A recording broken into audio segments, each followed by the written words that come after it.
Hi, thank you so much for watching. I am coming to you today with a little just food for thought about darkness, God, men, and women. So I just opened up my phone after taking a walk today. I'm getting up, starting my day. I didn't even plan on really making a video today, but since I got hit with this like back to back and it's on my mind, I feel like I should record this and just make sure that I get my thoughts out.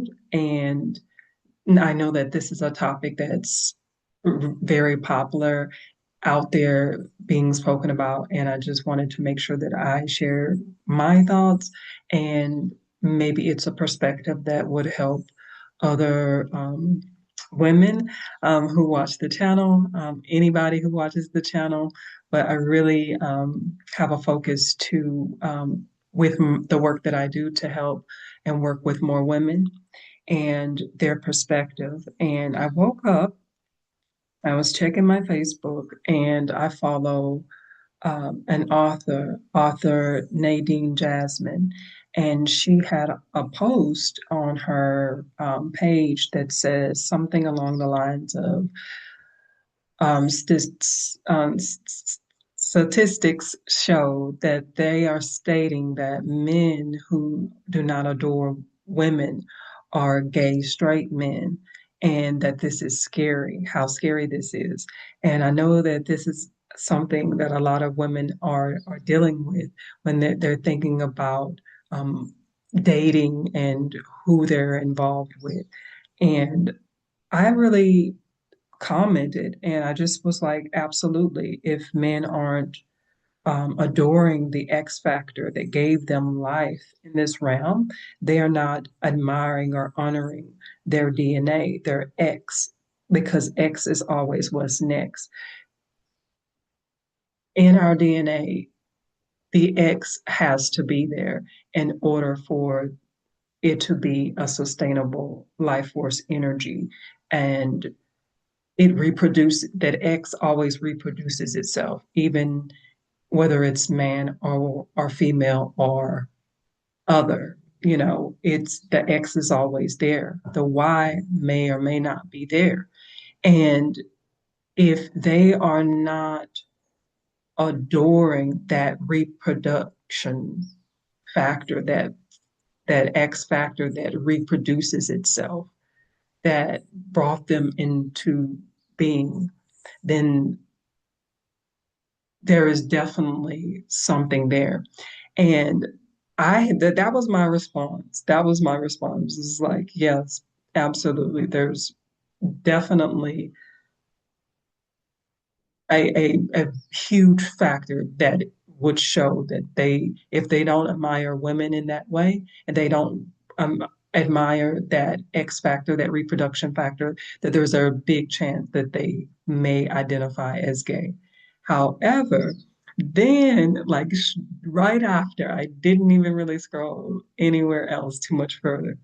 Then Alexander Dixon, transformational coach, had on his page a video talking about men and their journey, his journey, and other men who he has helped with going into that darkness that keeps them from admiring women in a way that they would normally show up for. So he was talking about how when a man is growing up, he first pulls away from his mother, that motherly love. And there's a lot of different factors of why that happens because of how the mother interacts with him, how the mother interacts with herself, the amount of time and bonding time that they have had. And so he talks about it in a way that gives me a whole different perspective on what I had just posted. Not that what I'm saying was right or wrong. It's just my perspective. But he gave me another perspective because he was saying that they that men who don't admire women in a way that we feel that they should haven't done the work to heal themselves. And he was saying how he had to go into that darkness to really do his work, his shadow work. And then he was able to come out and understand how to love a woman the way that she needs to be loved. And how that started with the relationship with the mom. So it's it can be hurtful to kind of just put one perspective out there, even though it was saying like statistically speaking, right?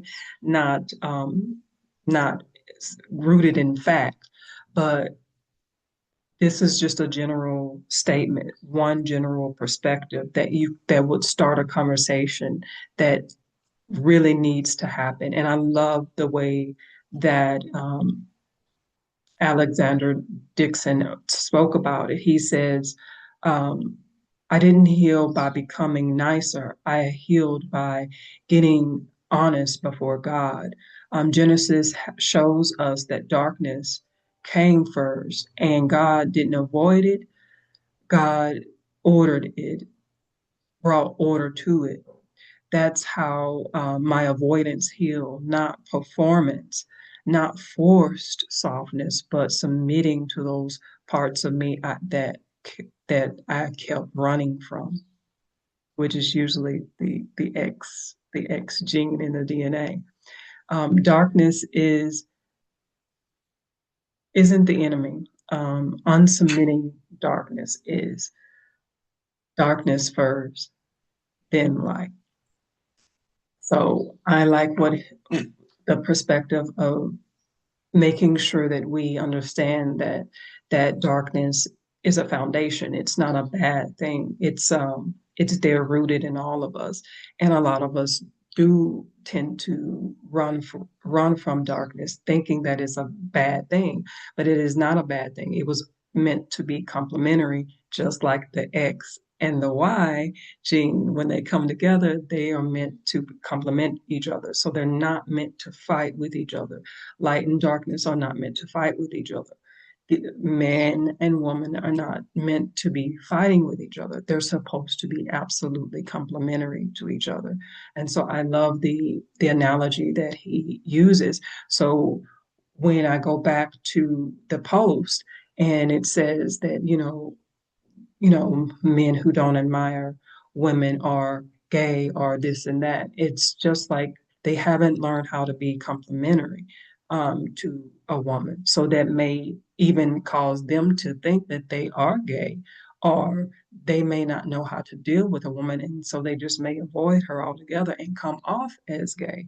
But it's not necessarily set in stone. There is something there that causes them to run from that X factor that lives inside of them that is actually, at the root of the life force energy.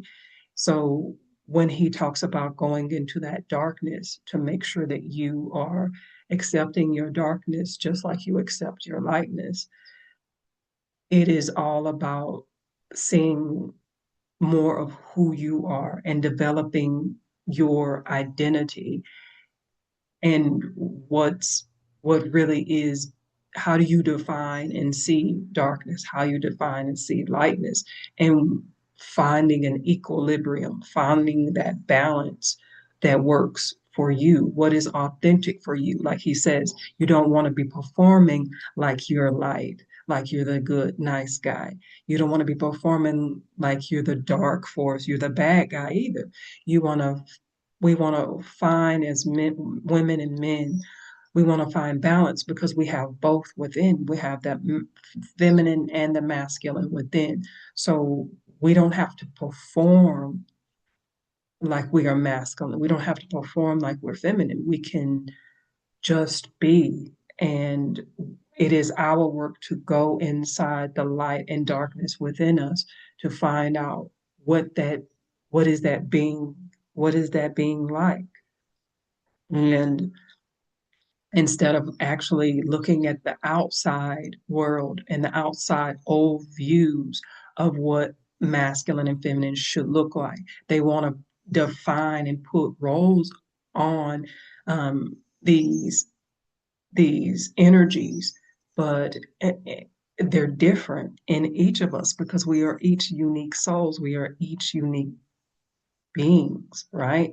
So the way that you be in your masculine and your feminine is going to be different how I am in my masculine and my feminine energy. And my only responsibility, no matter how much whether you like it or not, whether you judge it or not, whether you love it or not, whether you hate it or not, is my job is to be firm in knowing my own masculine and my own feminine energy, my own light energy, my own dark energy, and allowing myself to be that to the magnitude that is authentic for what I'm here to experience.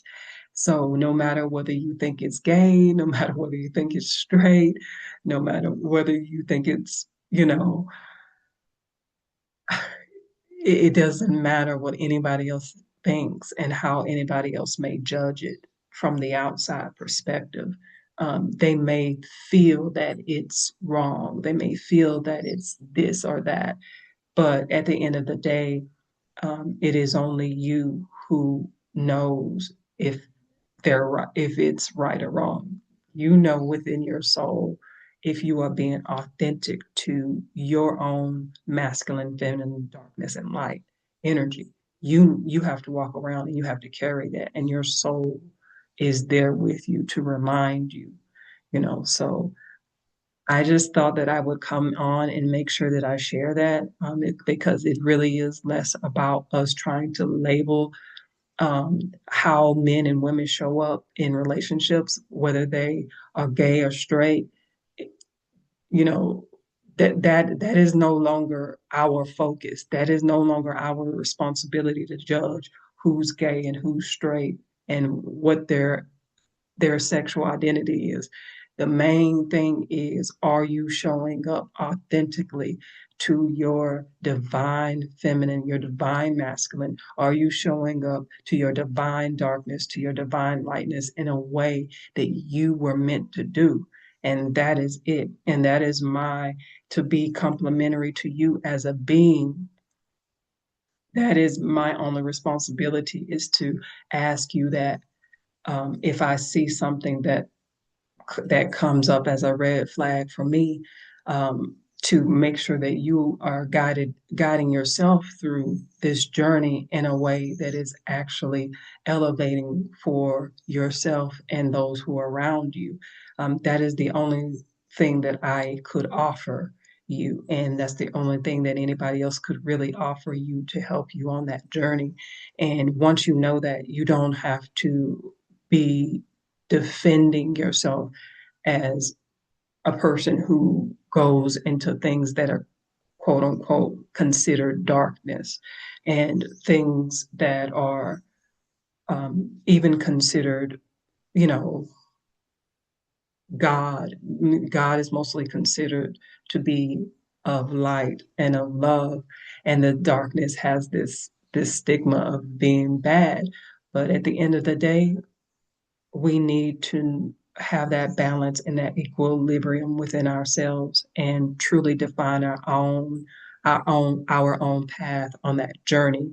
And that's how you stay real and that's how you stay authentic. And that's what's going to attract the right type of relationships and the right type of people to you because you are actually, you know who you are and you are showing up as that being. And yeah, that's what I wanted to bring to you today. Thank you so much for your time. Peace, love, and plants. Stay real and watch one of these videos next.